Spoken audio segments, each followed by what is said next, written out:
At the start of the show on Monday, we always like to start with the jargon of the day. This is when we take on one word, one phrase, one acronym. We try to figure out what in the hey nanny nanny are the experts talking about? Why are they talking about it? What does it have to do with us? What's the dealy wheelie? I always say that in the beginning, when people would use jargon, I would lose my mind. I would go, do you not see that I'm tired and I'm overwhelmed? And I asked you a question and you're answering it with more jargon. I got to get out a dictionary. And these phrases aren't even in the dictionary. Then over time, I learned, when I learn these things, I'm more productive at the thing that I want most, which is to be a good, caring ally and parent to my child. So we take it a little bit at a time. And this jargon was sort of handpicked to be here with Dr. Tarbox in case I get caught in any sticky branches with it. I don't think we've ever actually done this term. We've done something akin to it. So this is, Kyra, we're praying for your son. Just want you to know that. All of us are. So apparently we've only ever done extinction burst before on the show because this is the hard one. I think we can all admit this is the one where we all get a little tripped up. And it starts with, first of all, extinction. I remember when somebody started talking about extinction to me and I was like, dinosaurs? Are we talking about dinosaurs? We are not talking about dinosaurs. So we're going to give you first the actual definition. I may or may not make fun of that. Then I'm going to give you a working definition and we're going to break this sucker down. All right? Because we're going to leave here having an understanding. All right? And if you don't, I want you to know it's not because of you. It's because my teaching method will have failed. But let's see if we can do this. All right. So extinction, when we're talking about ABA and behavior treatment and autism, what are we talking about? Extinction is a procedure in which reinforcement of previously reinforced behavior is discontinued. As a result, occurrences of that behavior decrease in the future. And that's from Cooper, Heron, and Hayward that we like to quote from time to time. Great. If somebody says to you, your 3-year-old is spitting, and we're going to put that on extinction, because that's the phrase that they use all the time. We're going to put that on extinction. And you don't know what extinction is, and you go look this up in the dictionary, thanks to Cooper, Heron, and Hayward. I don't think you have any closer idea to knowing what it is that you're supposed to do and how this may help your child. In fact, I think it sends a shiver down your spine and you go, you're going to put my child on extinction? I think that this is where we get into a lot of problems, is that people take this entire, because I don't, do you? Is it not just me? I think dinosaurs. And I don't want my child to be extinct, right? This is not at all what it's talking about. So let's move on to our working definition and see if we can't shed some light here on what extinction is. Now, this does require a little bit of pre-work, right? But extinction is figuring out what the paycheck is for a behavior and then stopping the paycheck. So if the child is spitting, let's say that we identify that there is a behavior that is in some way not helpful. I don't even want to say challenging behavior because it's like, well, challenging to who? And let's talk about helpful to who. If your child is spitting, what's the problem with that, first of all? If I was talking to the parent, I'd be like, what is it about the spitting that's bothering you? Well, we're kind of in a pandemic. And so if you're going to be spitting, it's either going to be in the mask or on a surface, and other kids, the teacher's you're not going to be considered safe to be in the classroom with other kids. You're certainly not going to be invited to things. It's going to become a health hazard problem, and we can't really be all that accepting of it. It's a problem if the child is going to be spitting in public. And what we want to do is not say you can never spit in public again, because there are reasons and times in which you would spit in public. If somebody gives you something and you put it in your mouth and you realize that you're allergic to it, we want you to spit it out. So we're not going to take a hard line on this and say the person can never spit. But if the person is spitting on a regular basis, guess what? Something else is going on. Because you don't just spit all the time. There's something going on. Now, is it because the child is having saliva build up in their mouth and they don't want to swallow because they have a sore throat? Well, then we would want to deal with the sore throat, right? Is it because, and by the way, think about this in terms of, we're looking at what the function is, right? So if they're doing it because they have saliva building up and they don't want to swallow, the paycheck is, I get to relieve myself of this feeling of drowning, right? And what we would want to do is find a better, first we would deal with the sore throat so that they could swallow, and then teach them how to swallow and reward them, right? But sometimes maybe there was just like one moment where they had a lot of spit, or they saw somebody else spit and they spit, and now they like the feeling of spitting. They like it because they want to see the arc, or they like it because the colors that hit the sun on the spit while they go makes it, or they spit and mom was like, don't do that. And she did this very animated face, and they're like, I kind of want to see that animated face again because I'm bored. There's 1,000,008 reasons why someone would spit.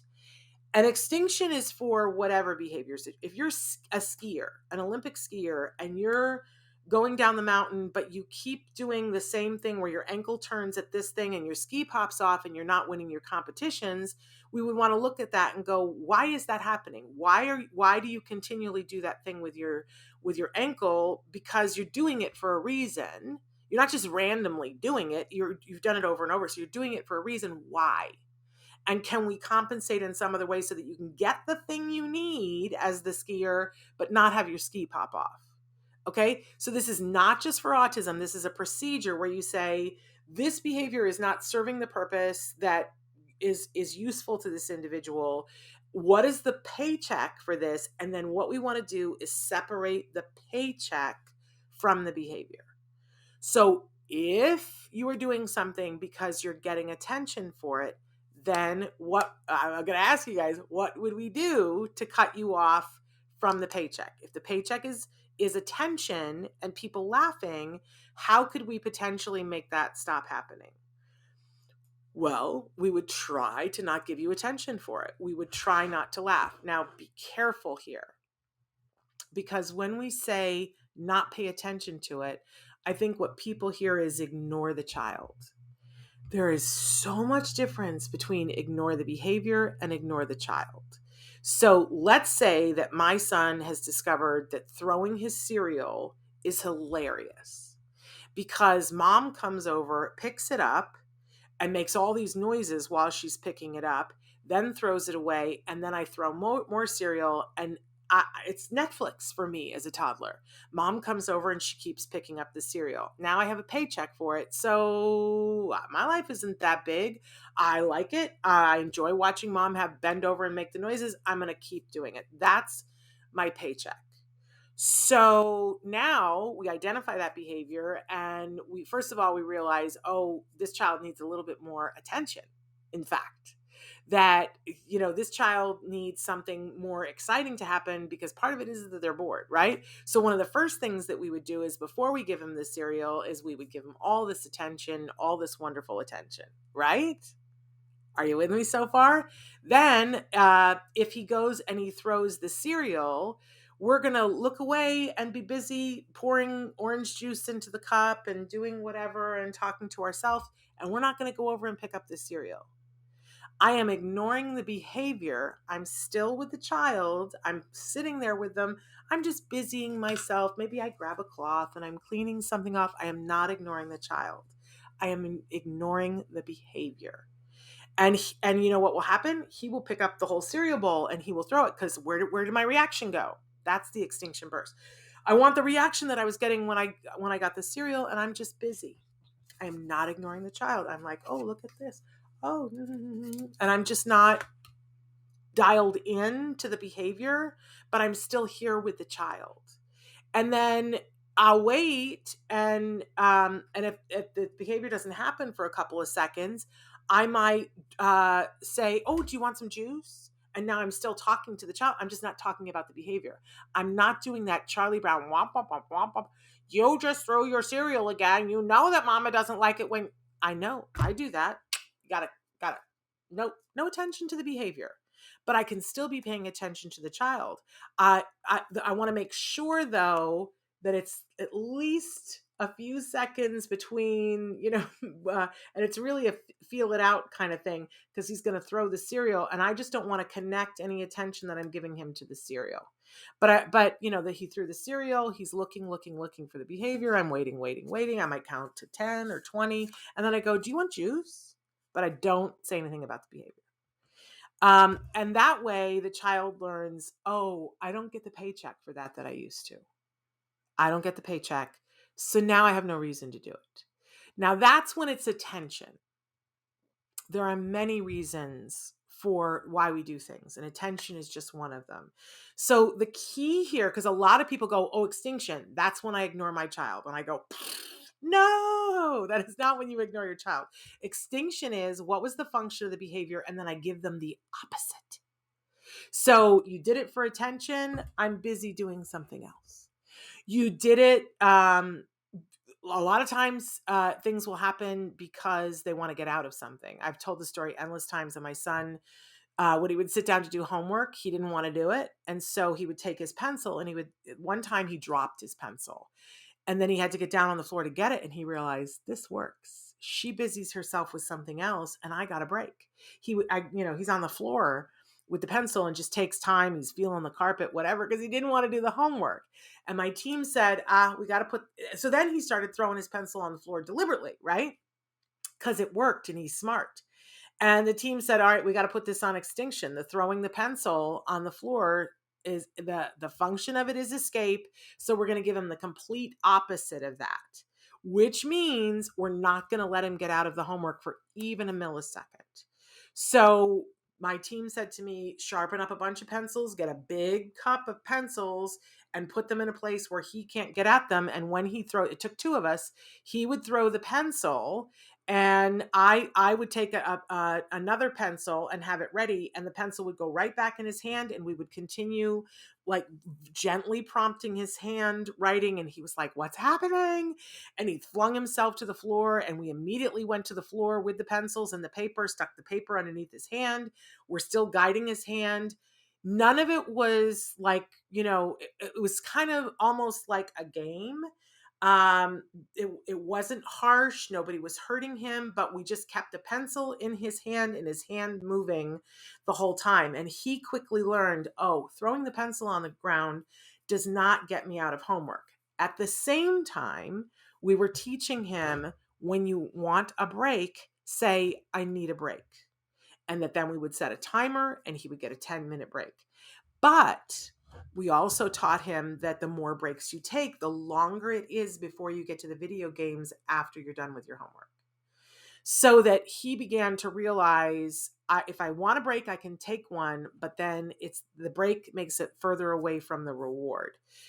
So extinction, I think of it as like cutting off the oxygen from the fire. So the first part, before you implement an extinction, you have to know what the function is. And if you don't know what the function is, you really run the risk of causing damage. So this is why I always encourage you to be working with an expert. And if you don't have an expert that's there, I encourage you to have another set of eyes on it, because it's very hard to see what the function of the behavior is when you're in the behavior with your child. Does that make sense?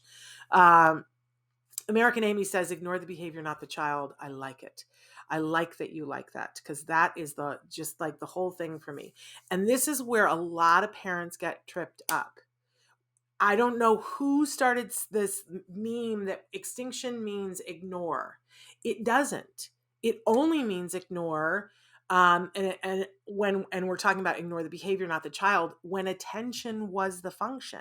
My son used to do things because he's a comedian, and we'd be sitting there with the therapist. And back then the therapists all had iPads, or not iPads, clipboards. It was before the iPads. That's how old I am. And we'd be there with the therapist, and my son would do something that would crack us all up. And you would see the clipboards come up so that he could not see them smiling. They didn't leave the room. They didn't ignore him. They just went like this and you would see their shoulders going up and down, and you would know that he had cracked them up. But they didn't allow him to see that because then he would have done the behavior 39 more times. And a lot of times the behavior was not what was in his best interest if we're talking about learning, right? Parker says, like the bedtime tags. Yeah, that's a way of putting getting out of bed a million times on Extinction. We don't ever, first of all, let's just make sure that we're dealing with this because if Jonathan Tarbox were here, he would be saying, let's make sure, first of all, we put it through the filter. Is this really a behavior that we need to change? First. Because you being uncomfortable with the behavior is not just a reason to put a behavior on Extinction, right? We really have to stop and say, for this individual, is this causing problems that are, in other areas? And if a child is getting out of bed a million times in a night, they're not going to be as productive the next day because they're tired. And we do have to think about our needs a little bit, that, we need to get to a place where they have the autonomy to put themselves to bed and to sleep, and for it to not be traumatic for them. Yes. But we also, for the good of the family, we need to get rest too, said the woman who came close to crashing her car because her child wouldn't sleep at night. Yeah. Can I get an amen? Yeah. In any case, what we do is we look at what is the function of why are they getting out of bed. It's not the same for all kids, right?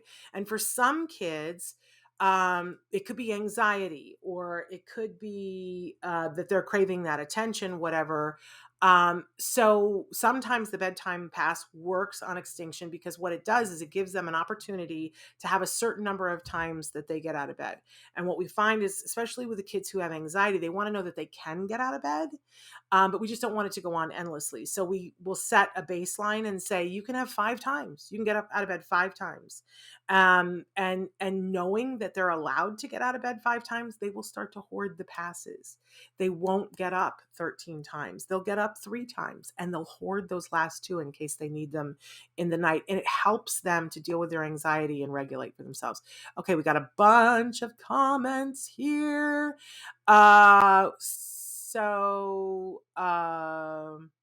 Yes, S Shark says, for our friend who wrote in about her child who's not speaking, Lord, help Annie through this marathon with her son. Give strength and hope in Jesus' name. And thank you, S Shark, for that. I am one. As soon as I walk into a room, people notice something off about me very quickly or different, and the hating comes.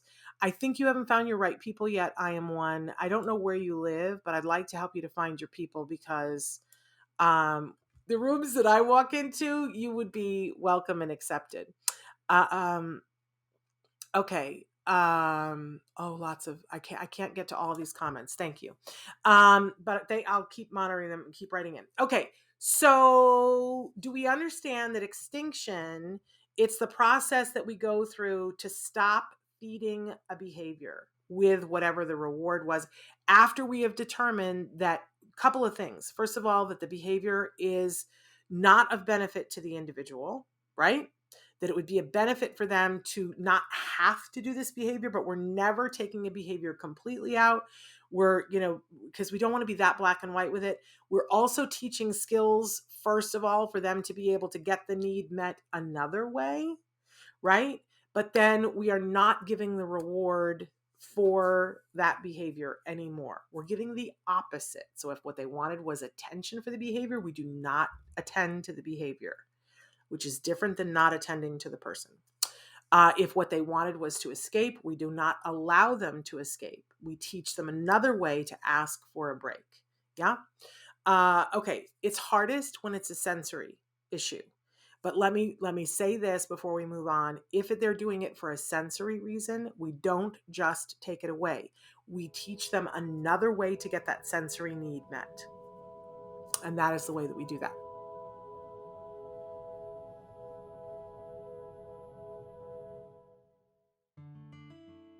Thanks for watching Autism Live.